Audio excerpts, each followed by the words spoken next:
Bu dabdala jahon chempionati. Dabdala. Aytayotganim FIFA haqida. Ular bu yerdagi hamma muammoni hal qilishlari kerak. Lekin baxtga qarshi ular buni qilisha olmagan. Boshidan beri shunday.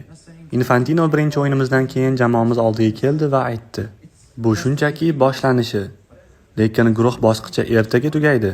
Lekin bizning logistika xodimlarimiz hali ham bu yerda emas. Ularda viza yo'q. Bu qanday bo'lishi mumkin?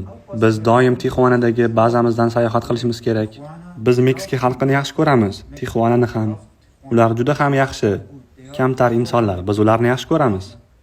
Lekin professional futbolchi sifatida bu professional turnirda o'ylab ko'ring, bu adolatdan emas, bu to'g'ri emas. Ha, bu bizning fikrimiz. Chunki biz hozir yana Tixuanadagi bazamizga qaytib borishimiz kerak. Hech qanday tiklanishlarsiz, hech nimasiz. Bu adolatdan emas. Bizning fikrimizcha bu adolatdan emas. Agar bu FIFA uchun to'g'ri bo'lsa, mayli, ular uchun to'g'ri bo'la qolsin. Agar ular bizning chiqib ketishimizni xohlayotgan bo'lsa, mayli chiqib ketamiz. Chiqib ketamiz. Lekin aytganimdek bu adolatdan emas. Bu aytgan muammolarimni biz uchun kim hal qilish kerak? Kim?